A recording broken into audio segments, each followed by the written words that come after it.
Hello दोस्तों, नमस्ते, प्रणाम। मैं हूं सुनैना मौर्य। सुनैना की संगीत के चैनल में आप सभी का स्वागत है। तो कैसे हैं आप लोग? उम्मीद करते हैं बहुत अच्छे होंगे, स्वस्थ होंगे, मस्त होंगे और अपने अपने काम में, परिवार में व्यस्त होंगे। तो एक बहुत प्यारा सा देवी गीत लेकर के आए हैं, आप लोग सुनिए और कैसा लगेगा कमेंट करके बताइएगा। और अगर चैनल पर नए हैं तो चैनल को सब्सक्राइब कर लीजिए, लाइक करिए, शेयर करिए और प्यारा प्यारा कमेंट करके जरूर बताइएगा आप लोग कैसा लगा।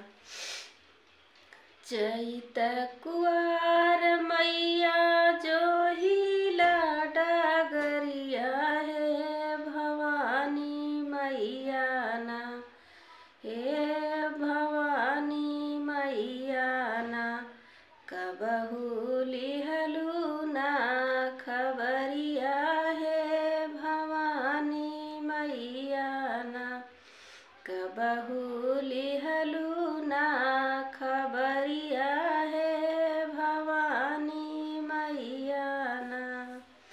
साझवा सबेरवा जो ही दिन दुपहरिया है, भवानी मैया ना, हे भवानी मैया ना, अब तो फेरी द नजरिया है, भवानी मैया ना, अब त फेरी द नजरिया है, भवानी मैया ना।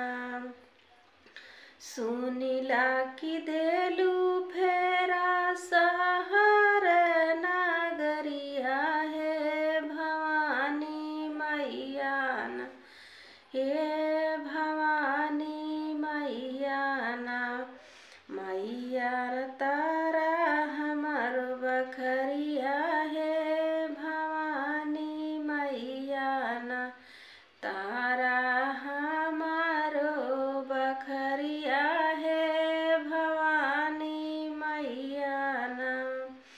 लवंग बतासा माई धरिया दहड़िया है, भवानी मैया ना, हे भवानी मैया ना, भोग हेलुआ सोहरिया है, भवानी मैया ना, भोग हेलुआ सोहरिया है, भवानी मैया ना।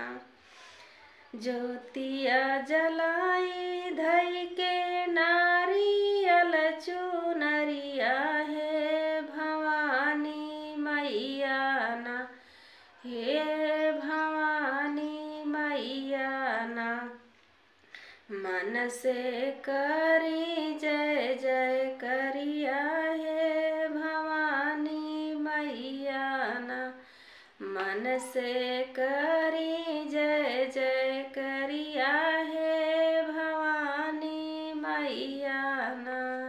कैसा लगेगा आप लोग प्यारा सा कमेंट करके